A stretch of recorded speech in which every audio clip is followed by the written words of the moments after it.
Baiklah, teman-teman sekalian, untuk slide yang pertama, di sini saya akan memaparkan subbab apa yang nantinya akan kita bahas di slide-slide selanjutnya. Yang pertama ada sistem informasi, sumber daya informasi. Yang kedua piranti keras, yang ketiga alat-alat komputasi, yang keempat komunikasi, dan yang kelima jenis jaringan dan pendekatan. Masuk pada slide yang kedua, teman-teman bisa lihat di sini ada definisi dari sistem informasi manajemen, atau bisa dikatakan manajemen sistem informasi atau MSI. Nah, ini berasal dari kata Management of Information System yang lazim disingkat MIS. MSI sendiri, manajemen sistem informasi sendiri adalah mata kuliah yang mempelajari cara-cara mengelola pekerjaan informasi dengan menggunakan pendekatan sistem yang berdasarkan pada prinsip-prinsip manajemen. Nah, di sini ada sumber daya informasi. Manajemen sumber daya informasi atau bisa kita sebut Information Resources Management adalah sebuah konsep manajemen sistem informasi yang mengatur manajemen dan tugas fungsi sistem informasinya ke dalam 5 bentuk dimensi.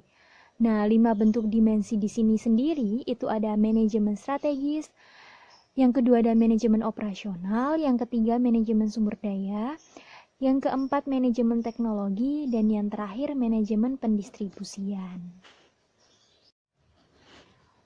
Masuk pada slide yang ketiga, yaitu mengenai piranti keras. Di sini piranti keras itu ada 4 ya teman-teman. Yang pertama ada prosesor, yang kedua ada memori, yang ketiga ada alat input dan output, yang keempat multimedia. Untuk penjelasan yang pertama mengenai prosesor. Fungsi dari sebuah prosesor adalah untuk memproses data yang diterima dari masukan atau input, kemudian akan menghasilkan pengeluaran atau output. Bagian yang terpenting dari prosesor adalah yang pertama ada Arithmetic Logical Unit, melakukan semua perhitungan aritmatika, matematika yang terjadi sesuai dengan instruksi program. Yang kedua ada Control Unit atau CU, yaitu fungsinya pengatur lalu lintas data seperti input dan output. Yang ketiga ada Memory Unit atau MU, yaitu alat penyimpanan kecil yang mempunyai kecepatan akses cukup tinggi. Yang kedua ada memori. Memori di sini kita bisa ketahui bahwa ada dua, ada memori internal, ada memori eksternal.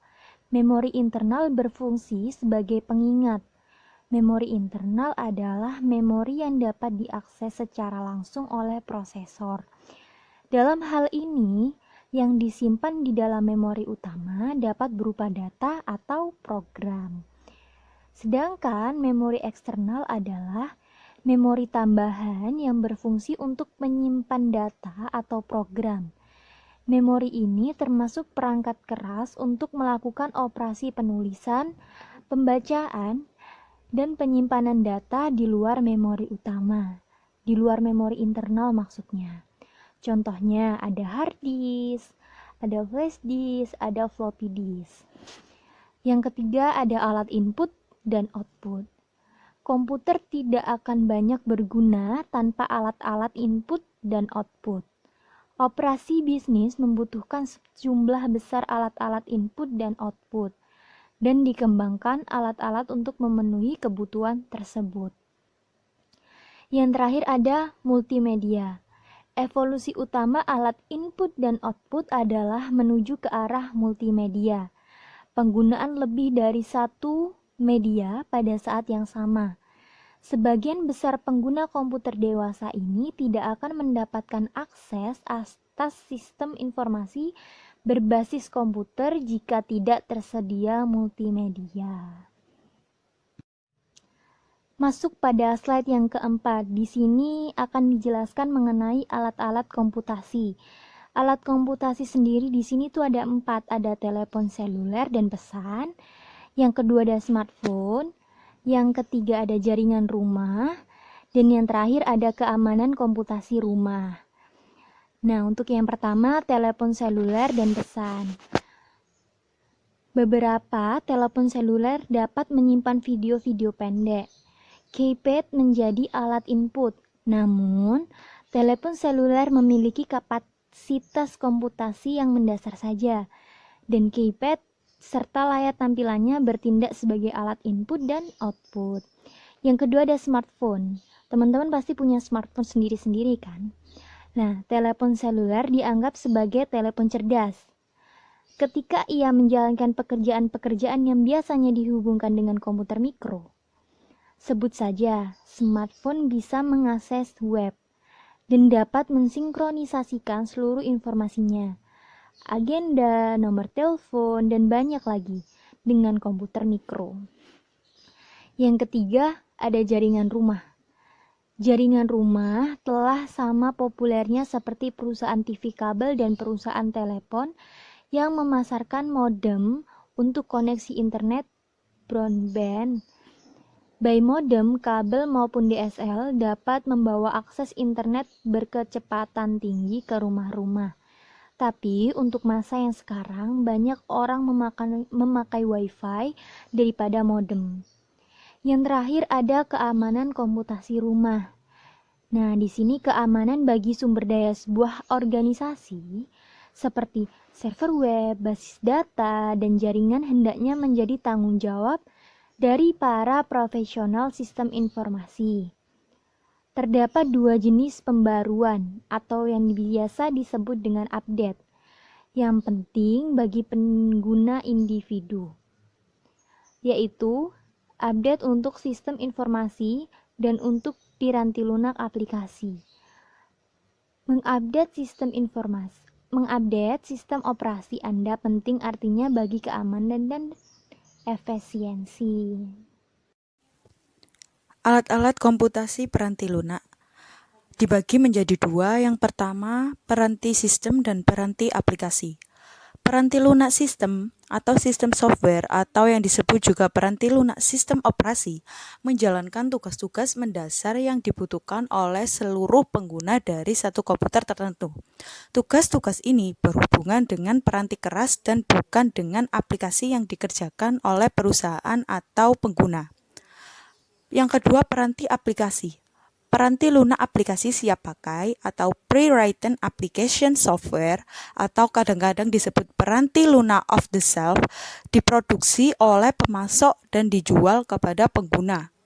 Pengguna dapat menggunakan peranti lunak yang telah dikembangkan oleh programmer-programmer yang berpengalaman tanpa harus memperkerjakan programmer sendiri atau belajar bagaimana cara membuat program. Pengguna hanya perlu menginstal peranti lunak di peranti keras mereka dengan sedikit atau tanpa dimodifikasi agar menggunakannya. Komunikasi. Komunikasi secara sederhana dapat terjadi apabila ada kesamaan antara penyampaian pesan dan orang yang menerima pesan. Oleh sebab itu, komunikasi bergantung pada kemampuan kita untuk dapat memahami satu dengan yang lainnya. Protokol adalah spesifikasi dalam pemformatan data yang akan ditransfer di antara peralatan komunikasi. Yang pertama ada koneksi publik.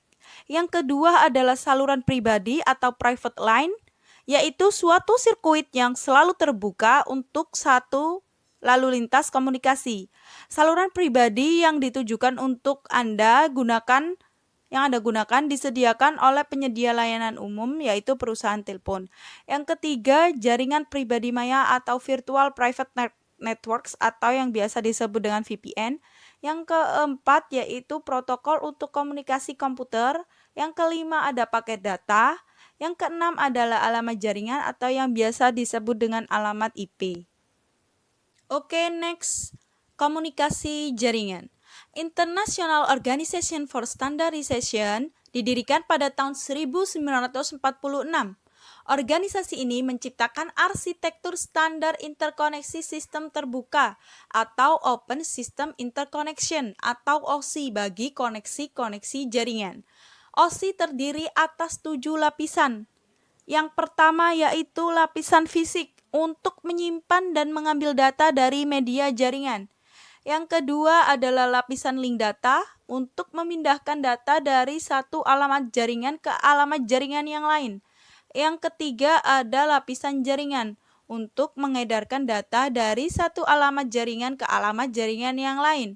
Yang keempat, lapisan transfer yang bertujuan untuk menjamin integritas pengiriman data dari ujung ke ujung. Yang kelima yaitu lapisan sesi yang bertujuan untuk membuat dan memelihara saluran koneksi.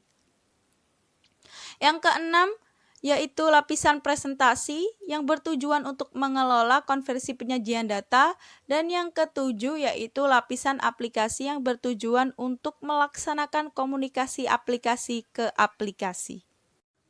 Oke teman-teman, yang terakhir yaitu jenis-jenis jaringan dan pendekatannya. Ada 4 yaitu LAN, MAN, WAN, dan Internet.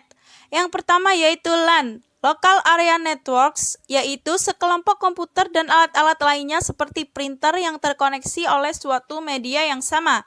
Kecepatan data transmisi saat ini di dalam LAN biasanya berjalan dari 10 juta hingga 1000 juta bit per detik. LAN hanya menggunakan media jaringan pribadi saja. Yang kedua, MAN, Metropolitan Area Networks. MAN adalah suatu jaringan yang memiliki batas jarak fisik sebesar kurang lebih 30 mil. MAN mungkin merupakan jaringan yang menghubungkan seluruh suite di dalam gedung, seluruh departemen, yang menghubungkan beberapa gedung dari satu organisasi bersama seperti bangunan-bangunan dalam kampus sebuah universitas. Yang ketiga adalah WAN atau Wide Area Networks yang digunakan untuk menghubungkan komputer-komputer dan alat-alat lainnya ketika jaraknya melebihi batas LAN dan MAN. WAN menggunakan satu karier umum, sistem telepon publik, dengan koneksi internet yang semakin meluas, minat akan WAN pun menurun. Untuk tujuan kepraktisan, WAN telah digantikan oleh Internet. Internet telah memberikan dampak yang jauh lebih besar pada komunikasi berbasis komputer daripada perkembangan yang lainnya. Dan ia juga telah memunculkan aplikasi-aplikasi khusus lainnya seperti intranet dan extranet. Sederhananya, internet hanyalah sekumpulan jaringan yang dapat disatukan bersama. Jika memiliki satu LAN di satu suite kantor dan LAN di suite kantor lainnya, dan dapat menggabungkan keduanya sehingga menciptakan suatu internet. Sekian presentasi dari kelompok kami. Apabila ada salah kata, mohon maaf. Wassalamualaikum warahmatullahi wabarakatuh.